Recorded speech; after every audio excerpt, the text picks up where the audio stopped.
So football is back, fellas. This is the best time of the year. It doesn't get much better than this. The start of the NFL season is the greatest time of the year.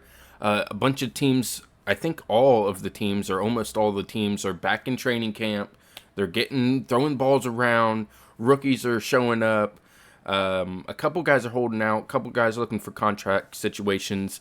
Aaron Rodgers looks good. Joe Burrow looks bad. I mean, football's back, baby. So as I said, I think all of the NFL teams are back in training camp, which is a great sign. But I saw this Albert Breer in ML Football, who is just an aggregator. Albert Breer said that Guardian caps now have skull caps to go over them that have like the team logo and the number on them. We cannot let this in actual games. This is ridiculous. This would look so stupid if it was in actual games. No player would want this. I'm all for Guardian caps, and sure, the number and logo in practice and training camp, save your head, but this cannot happen in games. We cannot look like a soft league. They're saying these make them look more normal, but like I said, the football fans make fun of other sports for being soft. If the NFL did this, they'd be the laughing stock of sport. So as I said, a bunch of rookies are showing up to camp. Caleb Williams looked pretty good. Rome Odunze looks pretty good. Drake May made some good passes. So it's really exciting to see all these young guys get with their team. It just makes the upcoming NFL season that much more, I don't know, like intriguing or I can't wait for the new season to start. This one from Drake May, a deep ball, one-handed grab, a great catch, honestly. Here's Caleb Williams. He looks kind of small behind that D-line, but a great pass right there. Threads the needle. Obviously, this great cinematography, deep pass right in the bucket. He looks pretty good out there. And another person that arrived at camp, obviously, was Bryce Young, and he's going viral all over the internet. People saying he looks like a 15-year-old kid going into high school. His book bag is huge. He just looks like a little kid going into high school. It's just a meme. People are talking shit about him.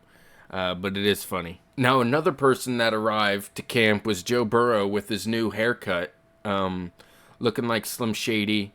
He has more nicknames than playoff wins now. He's got Joey B, Joe Burrow with the EUX or whatever. He has Joey B, Joe Burrow, Joe Shiesty, Joe Cool, now Slim Shiesty. I mean, get some playoff wins, dude. Here he is in this video. His offensive line still doesn't do anything. Just lets him run right through. In a game, he'd be sacked.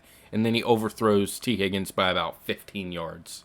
Now, Aaron Rodgers is back in New York with the Jets. He only missed 2 practices, the last 2 OTAs. He went to all of the voluntary stuff. I don't know why it was such a big deal. I don't know why Robert Saleh said it wasn't excused and he made it a big deal. But Hassan Reddick is still not there, and nobody cares. Like, come on, let's not make this a big deal. He's going to be all right, as you can see in this play right here. The deep pass to Garrett Wilson. Drops back. Looks great on that Achilles. Great pass. Oh, my God.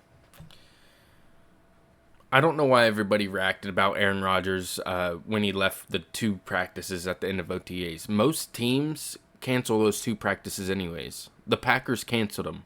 Now, to this Jordan Love contract situation, a lot of people in Green Bay don't think it's a big deal. Both sides think they'll get it done. They both act like it's not a big deal. Jordan Love is out at practice. He's not practicing, but he's out there. He was in the monsoon. It was storming bad the other day. He's out with his teammates. Jordan Love is going to sign with the Packers. It's not that big of a deal. But I don't know if I would do that. He had, 9 really good games? We've seen Ryan Fitzpatrick have 9 really good games. I mean, I don't think he's going to be Ryan Fitzpatrick. I think Jordan Love has some more upside. But I do think it might be a little early to give him $50 million a year, and he only really performed well in 9 games. But I do understand it's the second year in the offense, fully his offense, because LaFleur still had some of Aaron Rodgers' offense in there. I do understand that. The first half of the last season, Jordan Love was kind of on training wheels. Like, LaFleur wasn't letting him do everything he wanted.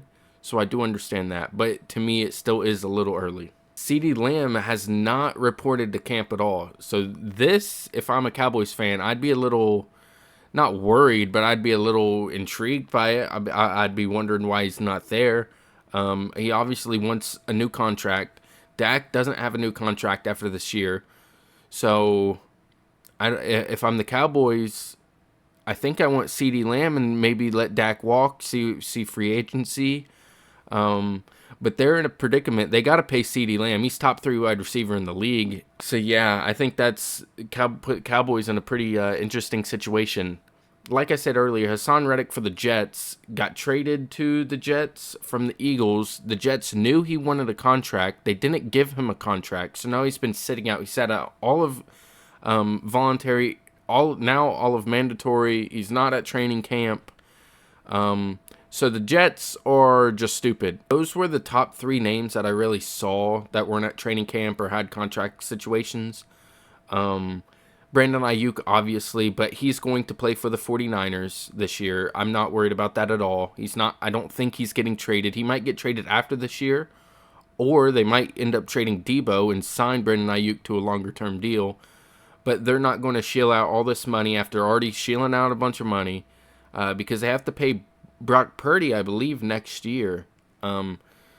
So I think Brandon Ayuk is not that big of a situation to me. The 49ers will be fine, but after this year, I think it might be a sticky situation out there in San Francisco. So the Texans camp has been pretty physical, probably one of the most physical camps I've seen in quite some time. There's been a couple fights. There's been videos of like they're tackling, they're not hitting, but you know they don't have pads, but they're hitting, they're knocking some people over, they're physical, which as a Steelers fan who is typically always a very physical team, I like it. I mean, I hope nobody gets hurt, but DeMeco Ryans is really setting the tone out there. I have high hopes for this Texans team. They got Stephon Diggs, Joe Mixon, C.J. Stroud is already a top 6 quarterback in the league, in my opinion. He gets another year under his belt. Their defense is going to be way better. Derek Stingley has been hurt off and on, and he's playing in the video right now of the fight. But he's been hurt off and on, so he's going to be back. They're going to be a lot healthier. They got Delaney Hunter, who just had like 16.5 sacks this last year, to go on the other side of Anderson from Alabama, who they drafted. This Texans team has a real shot. In my opinion, the AFC, obviously the Chiefs, the Texans, and the Jets are my top 3 teams in the AFC. Sorry, just to throw this in at the end, the Chiefs have a real opportunity to go back to back, the first ever three-peat in NFL history. Their defense is superb, just as good as last year. They were top 3 all year. Their offense was under the Colts in offense last year, and they had Gardner Minshew. This offense is levels above what it was last year. If I'm the rest of the NFL, I am very worried that the Chiefs are going to run this year again and win the 3rd straight Super Bowl. Checo has another year under his belt. Travis Kelce's getting 1 year older, but that doesn't bother me at all. Rashee Rice, I don't think is going to get suspended this year. I think it'll probably come up next year. They drafted Xavier Worthy, who's fast as hell. They have that white guy, and they just got someone, Hollywood Brown, Hollywood Brown, Travis Kelce, the white guy, Rashee Rice, Xavier Worthy, Isaiah Pacheco, Patrick Mahomes. Their defense is top 3 in the league. I might put a future in now for the Chiefs to do the first ever three-peat. So that's some of the main things I saw in football this week. Football is back, baby. Make sure to follow, subscribe, like the video, comment down below what you think, and I'll talk to you guys later.